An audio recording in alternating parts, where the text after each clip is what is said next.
Hello, STS Nation, and welcome back to the Geographic Profiler. I have two very special guests joining me today, Joy Farrow and Laura Frombach. Joy is a retired deputy sheriff with 28 years of experience. She worked road patrol in Pompano Beach, Florida, and faced every situation imaginable. After the 9/11 tragedy, Joy transferred to the Fort Lauderdale Hollywood International Airport with the Broward Sheriff's Office to focus on the safety of air travelers. In 2017, Joy assisted with the aftermath of the mass shooting at the airport. She has received numerous letters of commendations and several life-saving awards.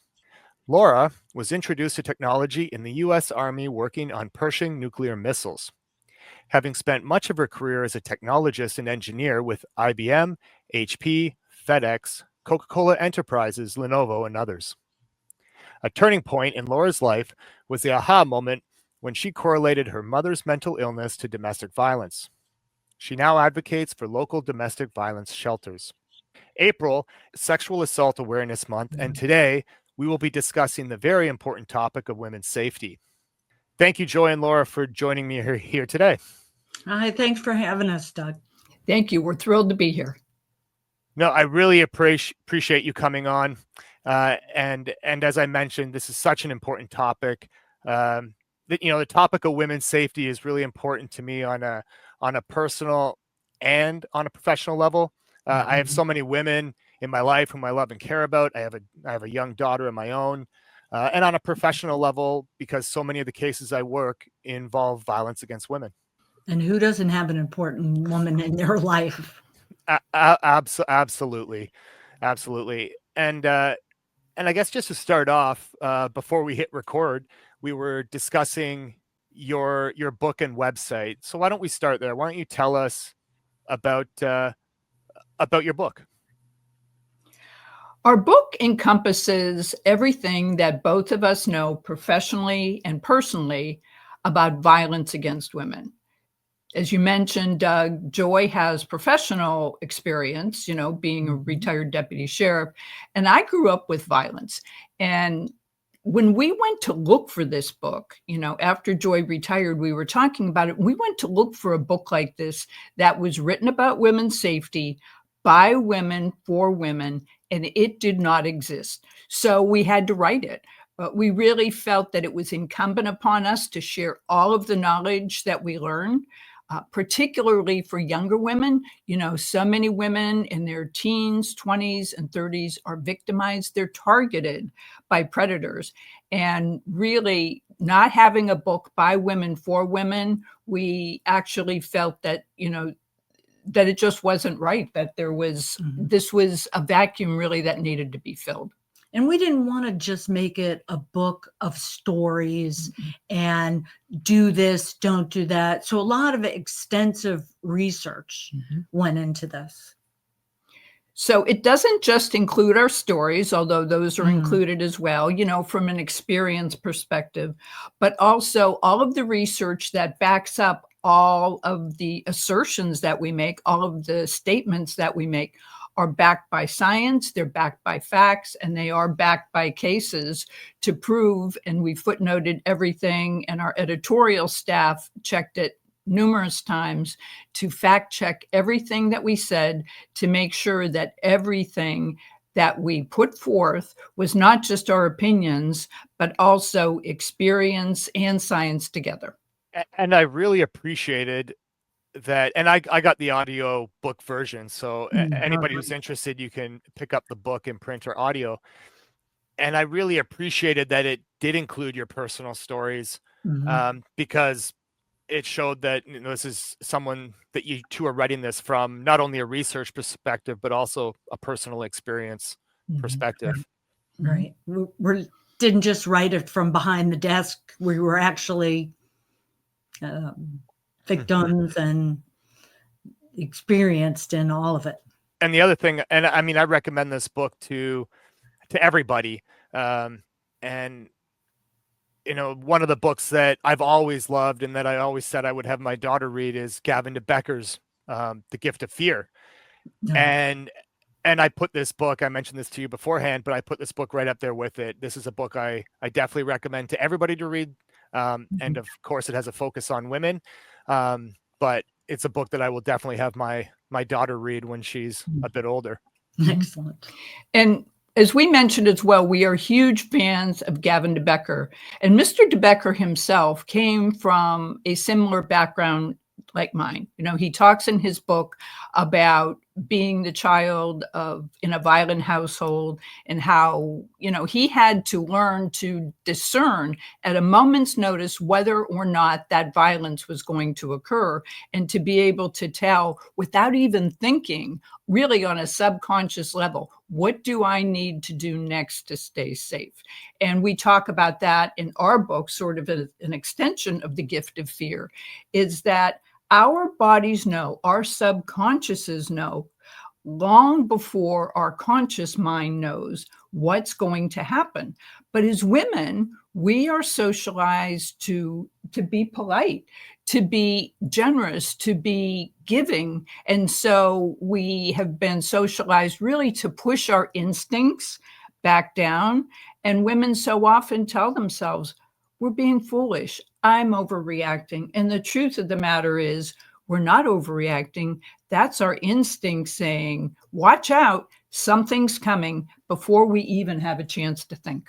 I really enjoyed many components, many aspects of the book. And I learned a lot from your book. And, one thing I really learned is the more systemic or institutional causes for women being victims of violence. And, I've learned a lot in my own personal academic studies of why specifically Indigenous women are victims of violence, going historically, systemically, and institutionally, but not so much why women in general are victims of violence. My focus is more on the aftermath and how to prevent it from an environmental perspective. So I really appreciated that. All those different pieces of your book. And to that end, what I'd like to add that our book brings forward is, so we talk about what happens before an event, how women can, again, as Mr. de Becker talks about, our instincts, how can we discern whether violence is going to occur? And also from a aftermath perspective, from a post-traumatic perspective.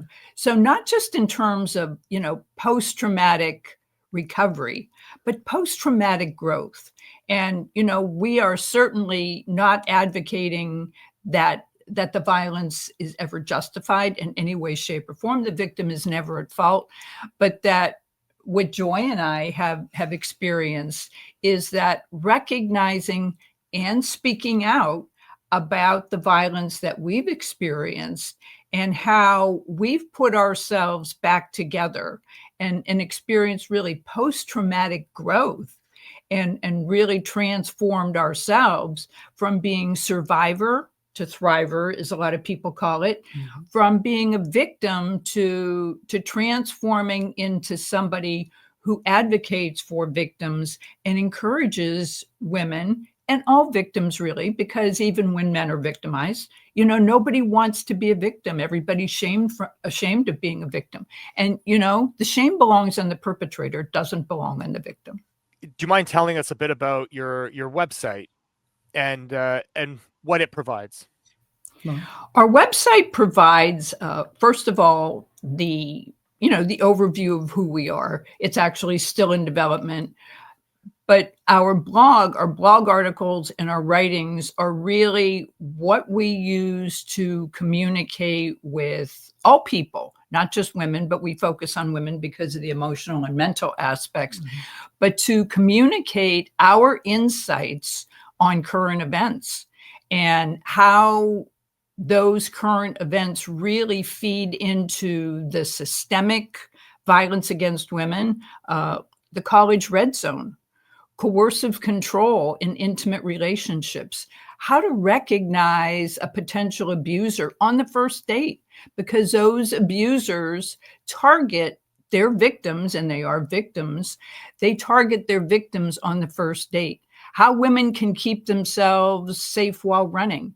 The Giselle Pellicot case in France, where the grandmother was, that whole setup by the husband, and how he enabled dozens of men to come into this woman's home while he drugged her and attack her. So all of this is, we believe, relevant towards women.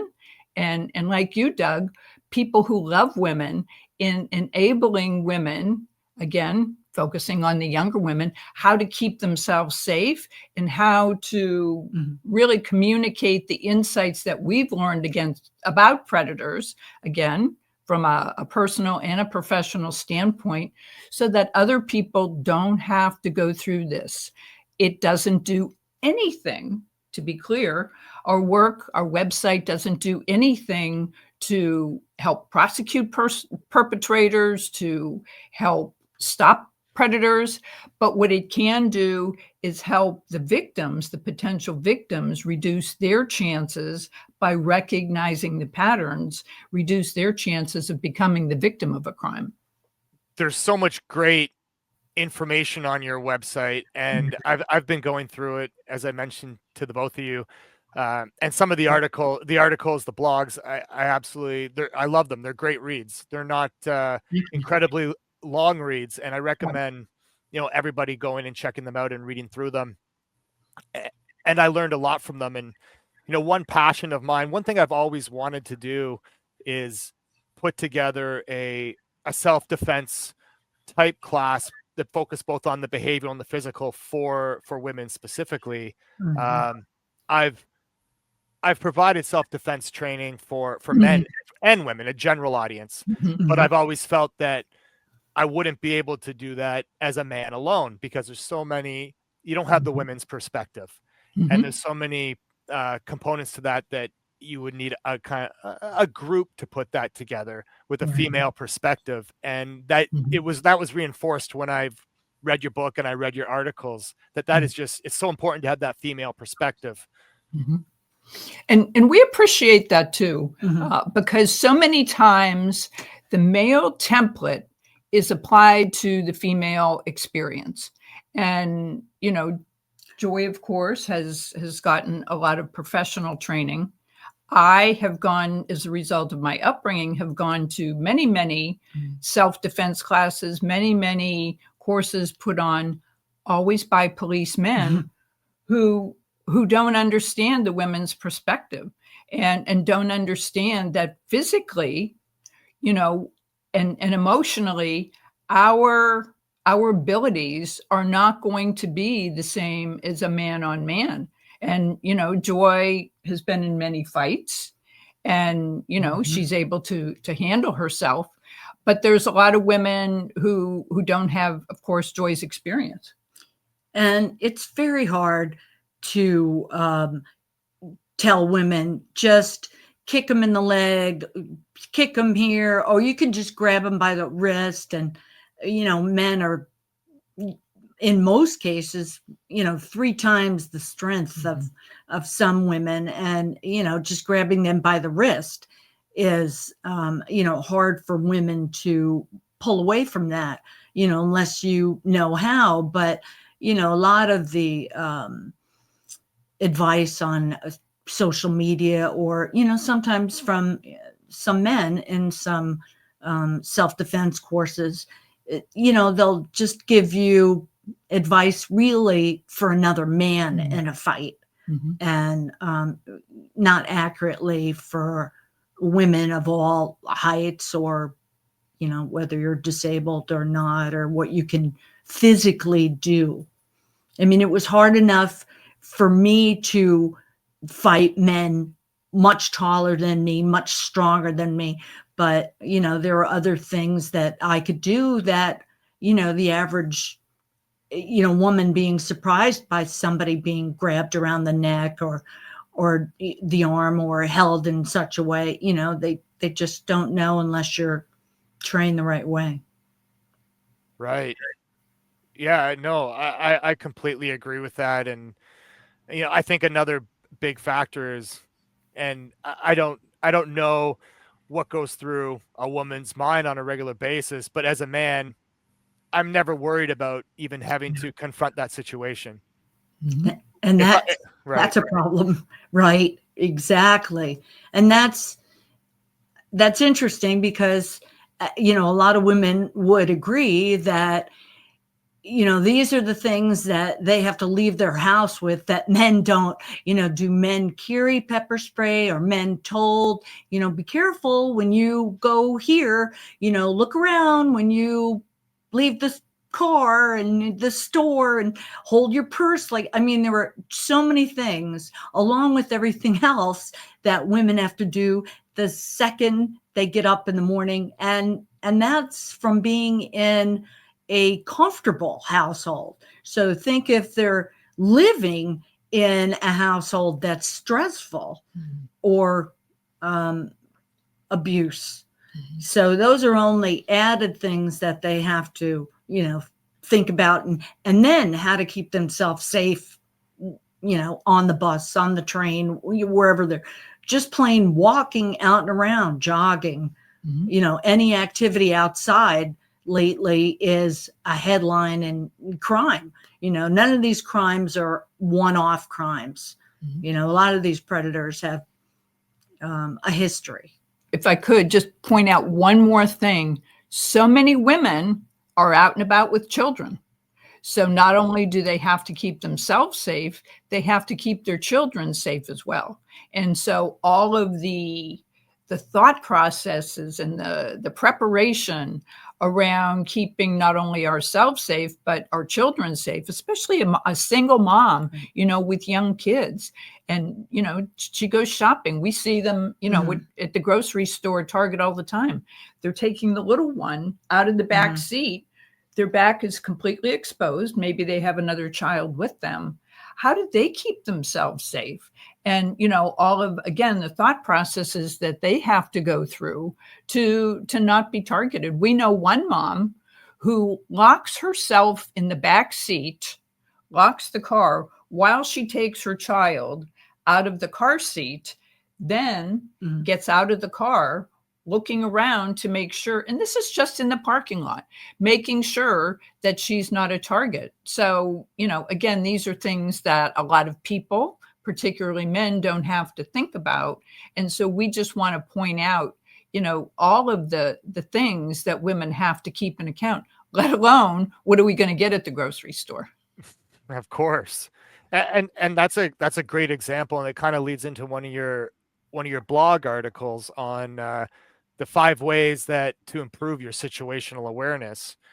And you just mentioned one of them, just being aware of your surroundings. But what are some of the other ways that women can improve their situational awareness when they're out and about? Use your peripheral vision more. Just take in the whole area and just give it a quick look and stop looking at your phone. We're getting text all the time. We're on the phone. All of a sudden, everybody's very busy and the phone is, necessary. But, the phone is a downfall for us when we're on the phone, because as soon as your attention is taken away, that's when, it takes a second for, predators and opportunists to see, not paying attention, I'm going to grab the purse. The other thing is that studies have shown that when women are out and about, one study has talked about our subconscious minds can take in 11 million bits of information per second, but our conscious minds are only aware of 40 bits of information per second. So our bodies, our sights, the sounds, the smells, and everything are all being fed into our subconscious, but our conscious mind can only, take in this much of it. For women, we have an additional burden, and studies have shown this. We have an additional burden upon our conscious awareness that leads into our situational awareness, is we are always worried about how we're perceived. So somebody comes up to us and says, "Excuse me, miss, we want to make sure that we're friendly. We want to make sure we don't upset them." So that takes our situational awareness, that little 40 bits per second, and reduces it in half. Studies have shown that our situational awareness is only half that of a man because of our social and emotional conditioning. So what we try to encourage women to do is reduce those social expectations. If somebody says to you, "Excuse me, ma'am," you don't want to be rude. You want to give them a glance, but you don't want to let that person keep talking and coming closer. We've known women personally where the "excuse me, ma'am," a friend of ours was mugged in a bank. He came up, he was friendly, he was personal. "Excuse me, can I talk to you for a second?" "Sure, what's up?" And he pulled a gun and grabbed her purse and knocked her to the ground.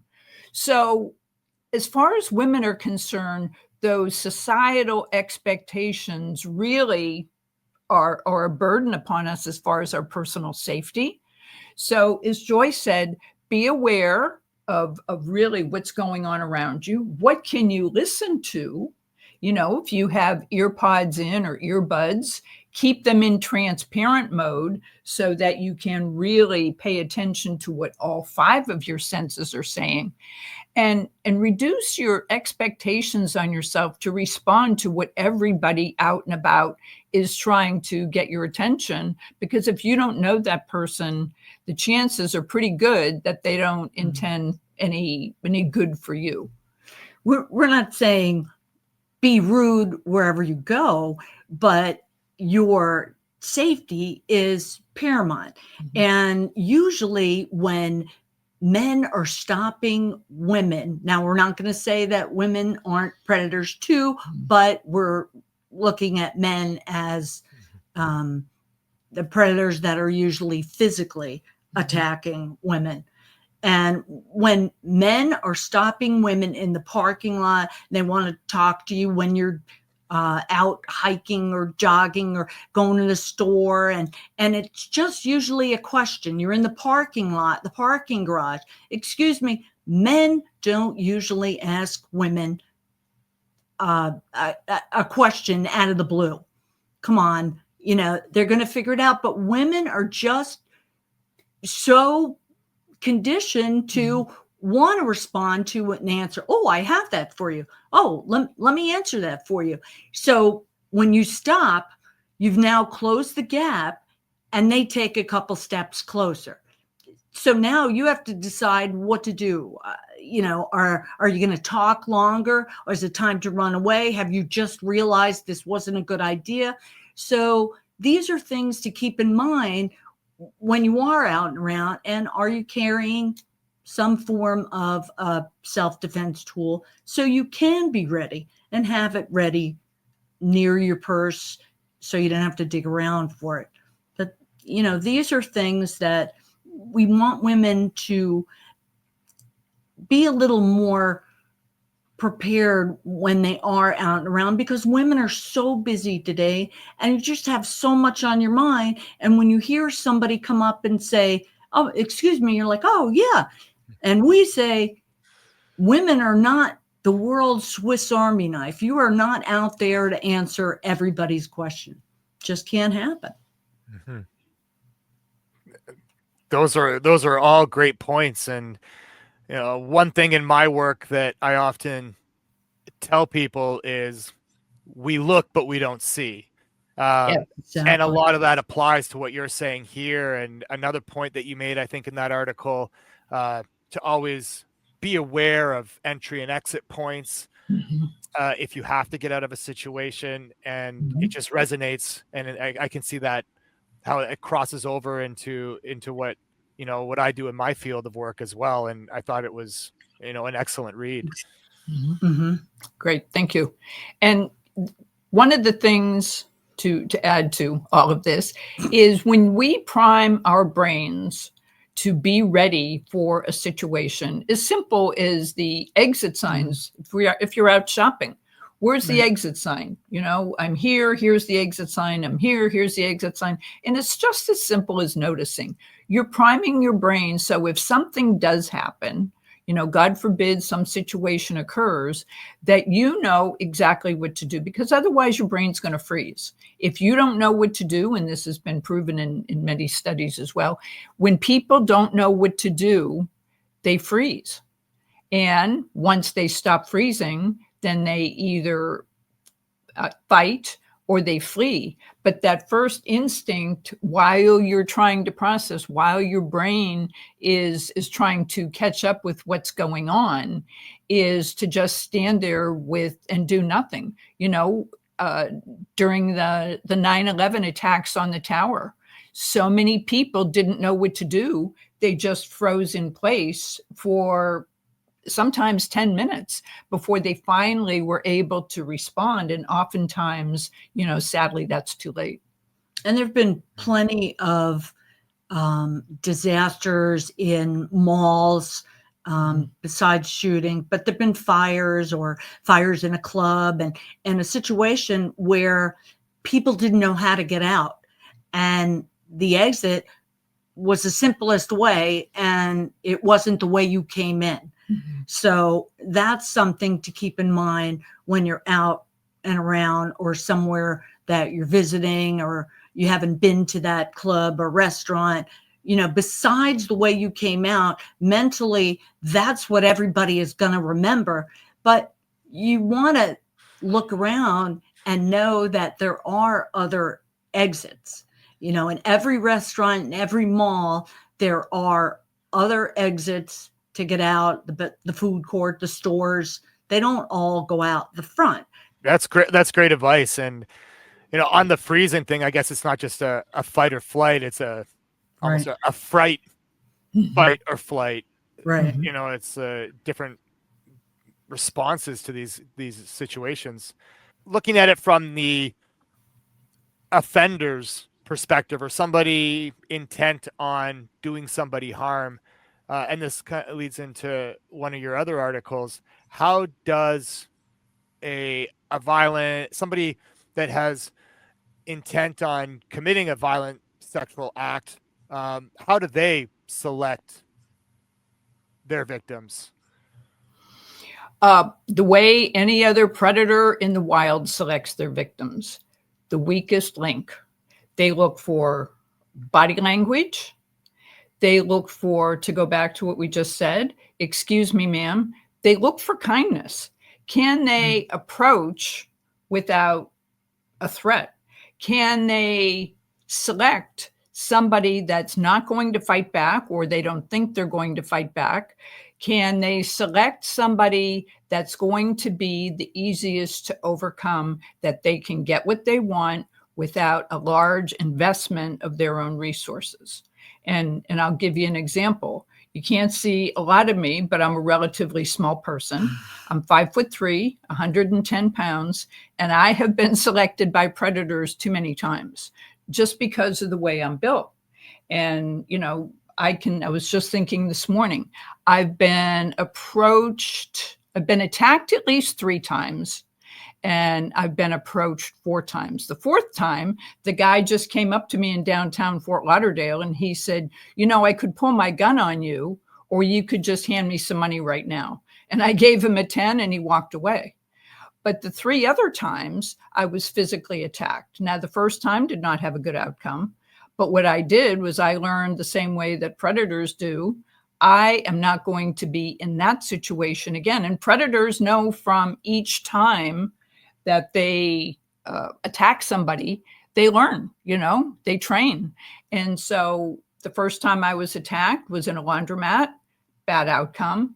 The second time and the third time I was attacked, the second time was in a bus station, and the third time it was out in the country with a friend. We decided to go swimming, right after it got light, and we got attacked. The second and the third time, I developed my personal tactic of punching in the throat and driving towards not just the windpipe, but pushing towards the spine. And that happened, the second and third times. And Joy has had too many fights to even talk about. But from a predator profiling perspective, I fit that profile. And, I'm the kind of person that predators look for. So I could be easily overcome, or they think I could be easily overcome.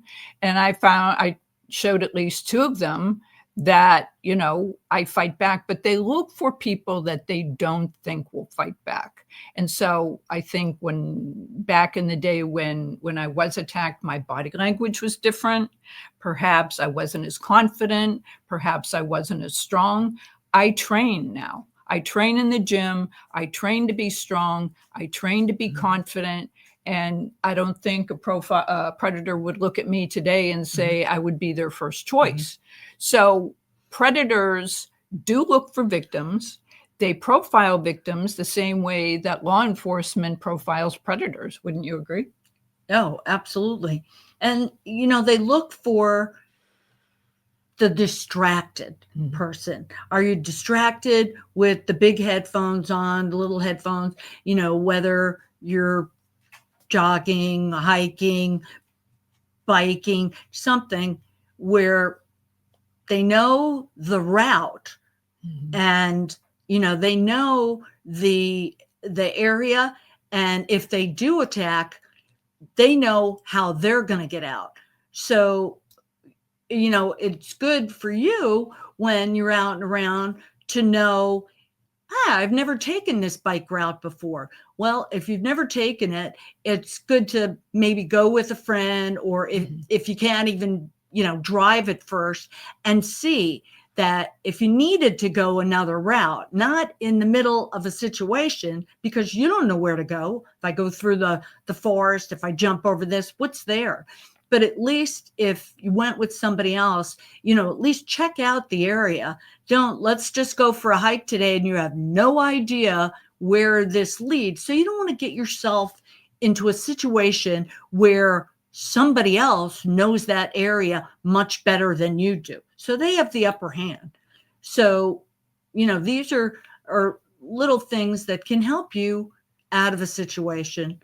And, also, Laura carries defensive tools now. She's a small build. So, you never know what's going to happen. And pepper spray, bear spray, can keep a predator away from 15 to 30 feet. Now, you can't jog with bear spray because the canister is a little too large, but you can bike with it. You can walk a dog with it. But, it is good to carry something else because there are people out there. Not everybody's nice. You always want to be able to change the outcome. You always want to be able to even out that outcome, to even out that fight as much as you can. And even today, when I walk the dog every day, every morning I walk the dog, it's before dawn. It's a big dog, 50 pounds, and I still carry bear spray because we know from experience that bear spray we've stopped a dog at 20 feet. So if it works on four-legged predators, it'll work on two-legged predators as well. And I carry it every single time I walk out the door to walk the dog. And sometimes, I think because women are in the mode of jogging or having a good time out in the wild, and this is wonderful, it's a great day to be out here hiking by myself, and a lot of people like it for the solitude. But what you want to plan is for in case you run into somebody. And some cases have happened where somebody will look like they're hiking or biking and they pretend to be injured. So you're in a situation where like, oh my gosh, another hiker. Okay, well, what kind of situation are you going to be in? Should you, are you ready to carry this person? What are you going to do if you get too close and they grab you? So, these are things to think about, keep in mind. Let me get on the phone and I'm going to call rescue right now. I'm going to alert my friend that I'm out with a supposed distressed person, because the person may say, no, I don't need anybody. You do. That's the time that you do need to call, is the first time somebody says, no, that's okay. But if they're down and they look like they're injured and they're asking you for help, that's something to think about. What situation might you be in where it's just the two of you? What can you do? You can alert your friends and you can call rescue and, just put it out there where this person is and, kind of keep your distance. Those are interesting red flags. What about a woman's gait? You really emphasize a woman's gait. I thought that was fascinating. It's important. Studies have shown that violent predators, while they're in prison, who've been shown videos of victims, can profile the victims just by the way they walk. And as I said earlier, I stay in shape. We both do. We both go to the gym almost on a daily basis. I am very conscious of the way I walk. I was profiled probably as a younger person because of the way that I walk and my build. But a person's gait shows if they're shuffling, if they really can't, they don't have lower body strength, if they're not a strong person to begin with. It's like a zebra in the wild for a lion. The zebra's out by itself, the antelope's out by itself. They want that victim that they can easily overcome. And those predators in the prison, and some of them scored high as psychopaths, they could tell those victims immediately. And one of the safety classes I took, the instructor said the same thing, talked about the violence against women, talked about how these violent predators know exactly what to look for by the way a woman walks. Ted Bundy said that too. He said, I can tell a victim just by the way she's walking, the way she carries her head, her gait, the way she's walking. Is she easy prey? And, that's one violent offender. So the study showed, and I believe it was by the University of Toronto, there were several researchers that did this study. And all of them said the same thing, that the predators can profile the prey just by the way that they're moving. And we think that's important information. Mm-hmm. And they've also said that they can detect victims that have been a prior victim. Mm-hmm. So the way they walk is they would make themselves smaller, because they have been attacked. So, they would kind of like cocoon themselves. Maybe that's a way to keep themselves, safe. And, in your mind is just make yourself smaller. Nobody will know I'm here. I'll keep my head down a little bit. But it's just the opposite. That's not helping. You need to make yourself taller, kind of like they say for a bear. Put your hands up in the air. Make yourself taller. Of course, not when you're walking down the street, only for bear. But what you need to do is walk tall. Mm-hmm. Put the phone away when you're out. If you need to use the phone, or if you're using your earbuds and talking, you just have to turn your head a little and look. Mm-hmm. But if you're just walking down the street, you need to, eyes front, eyes alert, shoulders back, a power walk, and, just turn and look a little more. And if somebody is following you, you give them the stare and, you keep going. But walking tall makes a big difference. Your gait is important. And one more thing to kind of close that out is, in addition to walking tall, and if you see a predator or somebody that you believe is profiling you, look at them. Let them know that they have been seen. Don't look away and hope that they don't see you. Oh, they see you all right. But if you look at them, you are saying to them silently, I see you.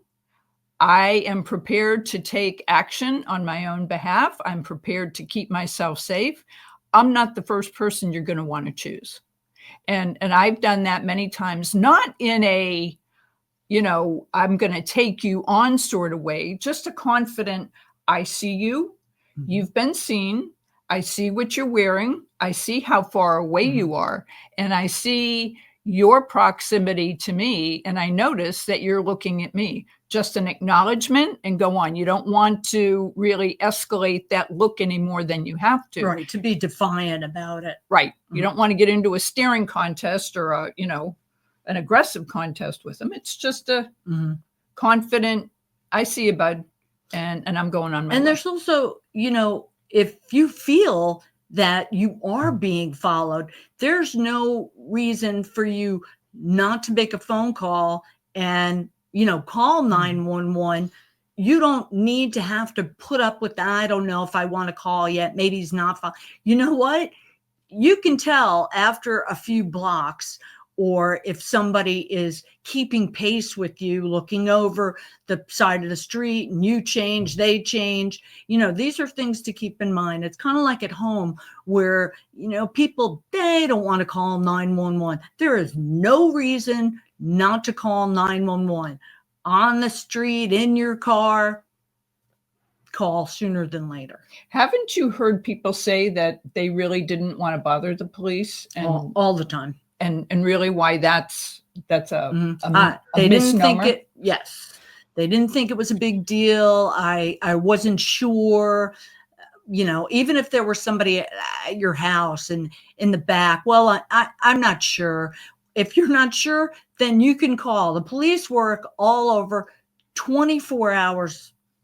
A lot of what you just said, resonates. And I have one personal experience. I'm sure my wife Emma's been through more, but just one where I was with her and we were sitting in our vehicle, and it was downtown. It was dark. We were waiting for somebody or something. I can't remember, but I was on my phone and I didn't see, but she was sitting in the passenger seat, and an individual came up to her window. A man came up to her window asking for help or something. And her immediate reaction was to roll down the window and see, and he reached in and he tried to grab, and I freaked out because he could have had a knife or whatever he could have done. Right. And I hit the gas and he ran off. I'm not sure if there was mental health issues there or what it was. But her immediate reaction was to help this individual. It could have been like you said, what women have been taught. It could have been because she's Canadian and she's very polite. But it was scary. Right. I've had so many friends. I've had it myself, and that's why we put it in the book, because I've had it. And I had an argument with two women that said, like I said, women can also be, thieves and predators too. But, men are in a different category when it comes to women being afraid. But still, women can still steal, women carry weapons, so that's another thing to keep in mind. In the back of your mind, a lot of women think, oh, she's just a woman, she needs something. I still ask, man or woman, I don't know you, I don't put the window down. And I've had it happen to me while I was working, off duty for multiple times. And, here I am in the car, wherever I am. I'm at the gas pump. Excuse me. I'm in the car. Excuse me. No, I'm not putting the window down. What is it? And usually they'll go back and forth. What is it they're going to need from you? They want something. So it's like when they stop you in the parking lot, you're not going to buy anything from some guy. You know, if you came up to me in the parking lot, excuse me, oh, let me get my wallet out. I don't know you. I'm not going to buy anything from you. What is it you want? Well, it's the same thing when you're in your car and they say, excuse me, they want money or they're going to grab for something and then you're going to say no. So now you put the window down and you're in a very tight spot. And that's usually when people do pull a weapon on you because you have nowhere to go. And usually the car isn't on. So by the time you're going to fiddle for the key, get the car started, it usually doesn't happen. And that's when people end up getting attacked. So, Right. you know, the best thing, do not, as much as your finger, and I've had many friends say the same thing, as their finger starts going to open the window, just condition yourself. No, sorry, I don't have time, and start backing the car out. And I think the takeaway from that too is that you can talk through the window, you know. Sure. And in the story that you told me, you know, the woman wanted to talk to you and you said, I can hear you through the window. Tell me what you need. And her insistence was roll the window down, even though that conversation had just occurred. I hear you. What do you need? That's a great point. So, I mean, if somebody really needs help, all they need to say is, ma'am, can you call 911? I have, you know, because in reality, I'm not going to be able to help some guy's car. I mean, what is it you think I'm going to do? And a lot of times, a lot of the ploys will be, oh my God, the baby is stuck in, oh, well, I'm going to call. Well, what am I going to do? I'm going to run over there and bang on the window that you couldn't do yourself to your own car window. You know, so these are things that you have to think. But what predators look to manipulate you quickly. So there's my dog is in the car, the baby's in the car. Oh my gosh, there's somebody sick. And these are things that resonate with women. Men, you know, here, why don't you call? And that's pretty much what men say. But, you know, women tend to say, oh, where is it? You know, like Superwoman, and out comes the cape and I'm going to help. No, you never leave your spot. So wherever you are, if somebody wants to direct you to over there, if you can only come with me over there, you don't ever want to leave where you are to go help someone. You say, I'll call 911 right now. I'll get them here to the parking lot. And you'll hear them say, that's okay. And they'll leave. They don't want that. I actually worked this case with the family. Oh boy. Not with law enforcement. So I worked this case with the family. I visited the Monpaw Heritage Trail in Bel Air, Maryland twice. At both times I went down and met members of Rachel's family. But this was in a well-populated trail right in the middle of town. It was daylight out. It was around 7 p.m., but it was still sunny out. What do you make of this kind of perpetrator? He knew the area, so he most probably surveilled the area, had been there before. Most probably, you know, these well-known areas, it doesn't take long to sit there, walk the trail, see who jogs on the trail. What time is it? Oh, it's 5 o'clock. Let's see who jogs at this hour where it's kind of getting dark and, you know, is it less people? So they look and they see, let's see, you know, 9 o'clock in the morning. Oh, too many people. 5 o'clock, 6 o'clock. One person, two people, you know. So a lot of them do the recon and make themselves comfortable with the area wherever they're staying or hiding out. And they become familiar with the area, so they know if somebody sees it, they know that if I cut up through this path, I know how to get out of here. They've already figured it out. Most of the time, they're not going to be stuck in the middle of a crime and not know how to get out of that area. I think it's safe to say that in, this crime, tragically, as in many other crimes targeting women who are out and about, these are predators, certainly. I think it's safe to call them hunters. They know how to hunt. As Joy said, this predator certainly surveilled the area. He knew the best time. He knew the best location. He was waiting for a victim to come. I mean, let's face it, those are hunting tactics.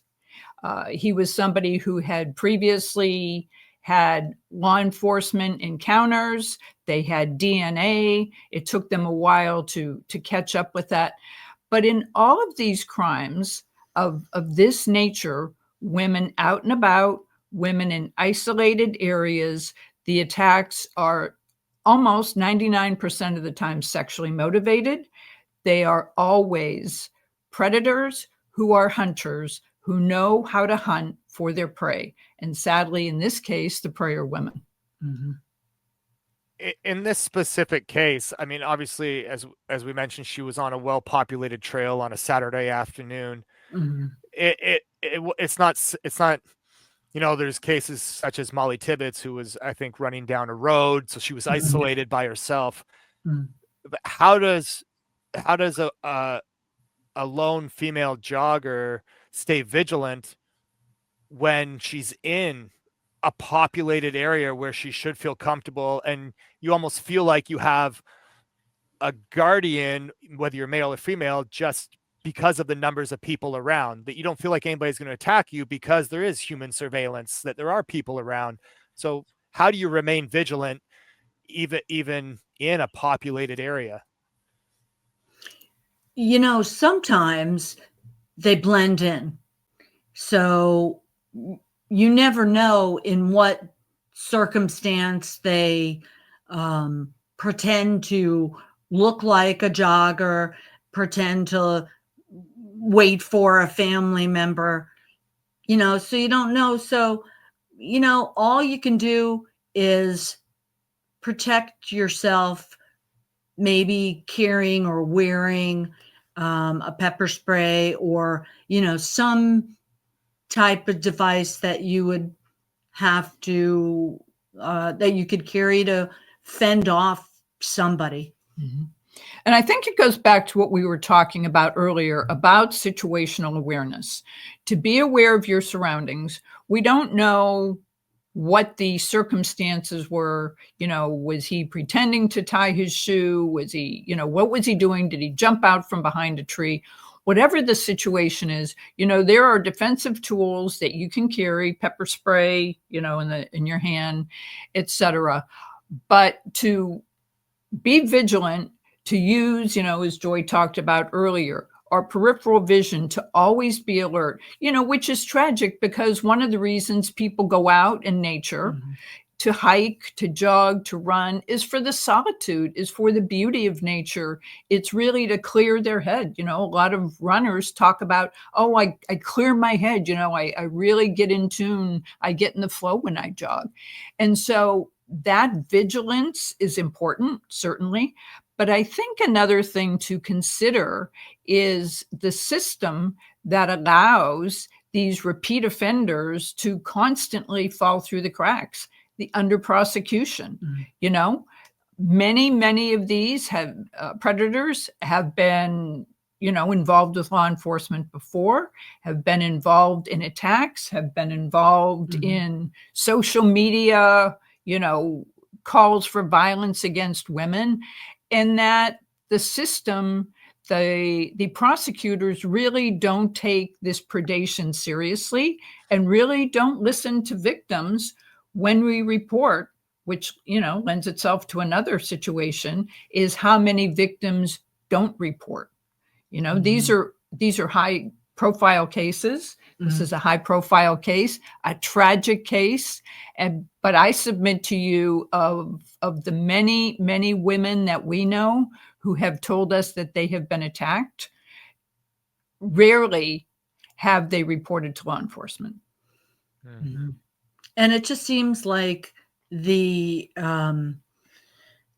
predator finally gets arrested is not getting the time enough for that crime.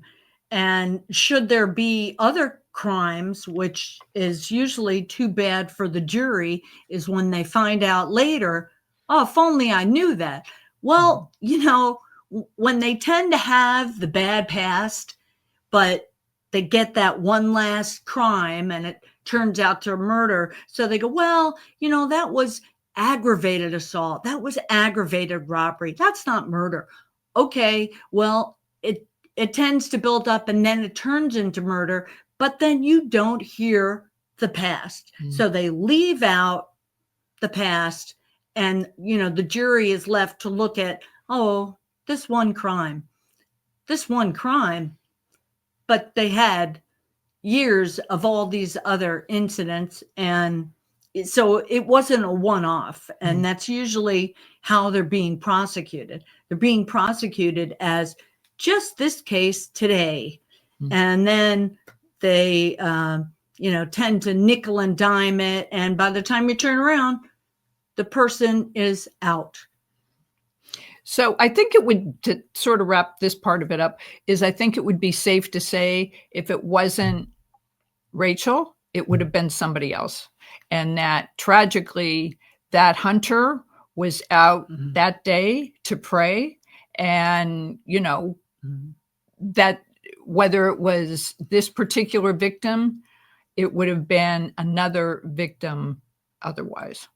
And I think it was. Yeah. And we think that's really the tragedy of it. But is the media attention in some way or shape or form good overall because it draws attention to this type of crime and that it is happening? I think it's very helpful. People need to see it and they need to realize what's out there and what can happen on a college campus, in the area, leaving a bar in a good neighborhood, so all of the myths go out the window. I agree. I think that media attention is so important because, let's face it, people learn through repetition. And if we don't hear about these things happening, if we don't hear about, as tragic and terrible as they are, then it sort of falls away from our consciousness and we pay attention to something else. And if we continue to have the media attention on violence against women, the fact that they are getting younger, the fact that, young men are reacting badly when a bad breakup occurs. If we don't hear about it and we're not made aware of it through the media, and we all pay attention to the media, whether it's social media, whether it's national or international media, these cases, these events, these situations that keep recurring and recurring and recurring, the only way we're going to become aware of patterns is through the media, focusing attention on it.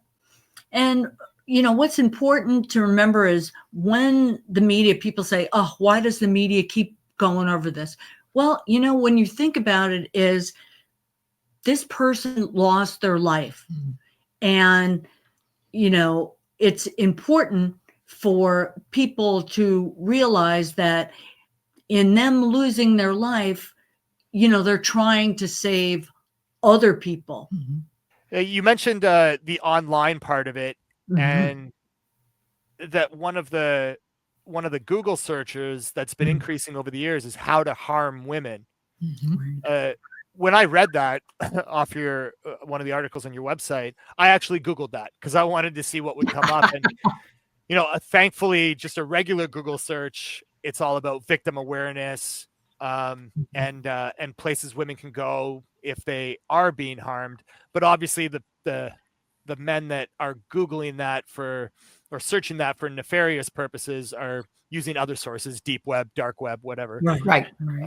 So tell me about that a little. Why you've seen that go up? Why is that going up? What's going on there? So I just did that just as an experiment, really.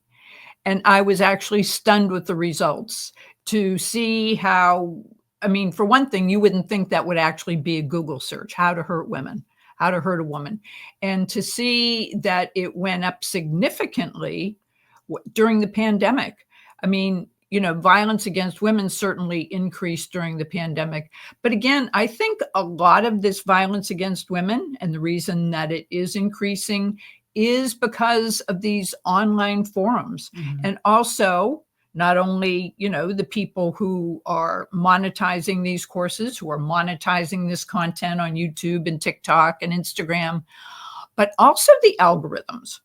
So let's say a young man wants to learn how to date. He wants to learn how to, improve his self-esteem. He wants to have a girlfriend.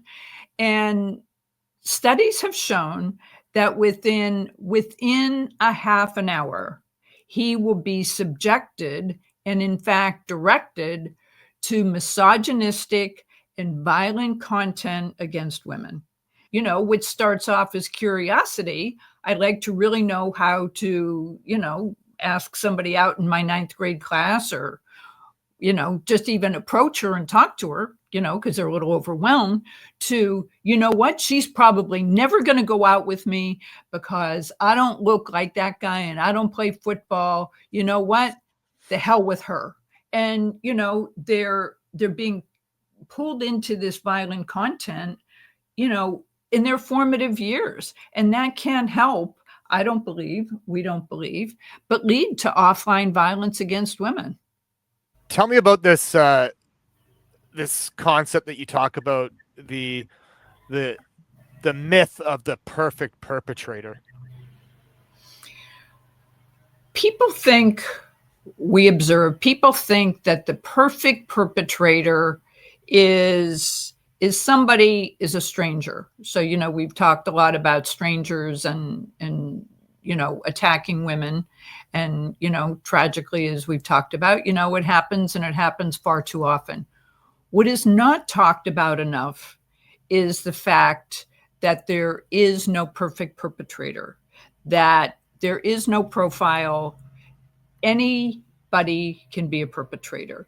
And for women, the most dangerous myth, I believe, of the perfect perpetrator is that we don't know them. And, as we just talked about again, is that too many times the victim does know the perpetrator. And for far too many times, that perpetrator may be in their own home because it's somebody that they're involved with. So it's not just an acquaintance, but violence against women in dating situations, in domestic abuse, domestic violence, it happens in our home, and it happens way too often by the people who are supposed to love us the most, the people that we're involved with, the people that we often have children with. Those are the perpetrators, and that's the perpetrator, that we believe that's never talked about. Those facades are incredibly effective. Perfect perpetrators, if you will, have very charming exteriors. To the outside world, they may be the nicest guy you ever met. They may be the perfect partner. And, as Joy has seen in her personal life, and I can assure you that many members of my family, have dated and married, nice guys who turned out to be the polar opposite and have been very abusive. Mm-hmm. So we're not advocating that people, particularly women, are suspicious of everybody, but we do advocate that women look for patterns, to reassess our own patterns when we're out and about. If you generally walk this way to class, vary your pattern.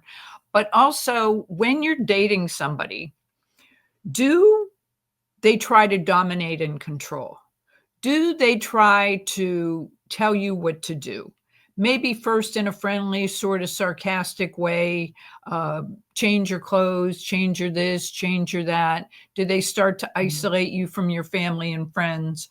You know, how are those patterns affecting you? And, you know, as a woman, how can we be aware of dating patterns? Yeah. Well, and sometimes it also shows up as a joke, as I was just, why did you show up here? So it's not stalking, but why are you here? What, oh, I didn't expect you.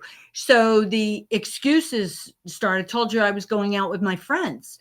Well, I just wanted to see you because I love you. So the excuses for the behavior start. Why were you going through my phone? Well, I just wanted to be sure of this, or who you were going with, or who you calling now. So, you know, once you start to hear that and the excuses on top of that, that's not something you should put up with. If you're feeling that they don't trust you, that's a problem that they have. And that's not something that you should have to put up with, because it's only going to get worse, as we could see from most recent cases. You mentioned that that in a lot of cases where men attack and murder women, we turn the tables. And I know defense lawyers have a job to do, but we turn the tables and we victim blame the woman and turn the man into a victim. You know, she had substance abuse issues. She was engaged in occasional sex work. We victim blame her. And then on the other side, oh, he was abused as a child. And Mhm. we try to make him look more human and you know, and empathize with him. Mhm. Is that something you see on a regular basis with a lot of these cases? Yes, absolutely. And the first thing that you'll hear pop up, especially in a sexual assault case, is the defense is it was consensual. Nobody says consensual unless they're on trial. Mhm. So, you know, already you're defending yourself. Not we had a relationship. If there was no connection, no relationship, you know, the consensual part by the defense is grabbing at straws for something to make it look like, well, the victim had a relationship with him. They must have been dated. They must have had some connection. So they want to put some thought into the jury's mind that she did something, and not him, not this person. Why, he's a stellar person. And usually they'll look at his background. Why, he's never done this before. And that's usually the problem right there. So the jury looks at him, looks at her, and, you know, that's usually where the problem is. And, you know, they start looking her over, and they shouldn't. Right. If there's no such thing as a perfect perpetrator, there's no such thing as a perfect victim. You know, we expect our victims to be a certain way, to not have worn the wrong thing, to not have done the wrong thing. And I think the reason that there is such victim blaming is because if we blame the victim and not the perpetrator, we can tell ourselves that we're safe. We can say, oh, if she was drinking, if she hadn't been wearing, if she hadn't been doing, that means that she was at fault. He attacked her. And that means that we, whatever we're doing, sitting as the judge and jury, mentally judging these victims, that means that we're going to be okay. And wherever we're wearing, we're not drinking, we're not doing this, or we're not doing that, that we are going to be safe. And truthfully, that's a myth, because any of us can be attacked for whatever reason. Maybe we were drinking too much. You know what? That doesn't make us a victim. Maybe a woman was wearing a short skirt. That doesn't mean she was a victim. It just means, hey, she wants to be cute. It doesn't mean that she's a victim. So to turn these tables a little bit, and, we mentioned the Pellicot case in France, that we have heard people say, that grandmother that was attacked and raped 80 over 100 times, that she had done something wrong by not being more suspicious of her husband.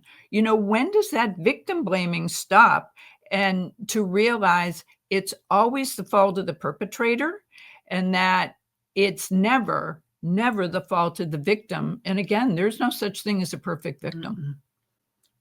And it doesn't matter what profession they have. And I think that's a problem. But what you're seeing today is a lot of the domestic violence cases, they're doctors, they're lawyers, they're, oh, look, what an upstanding citizen.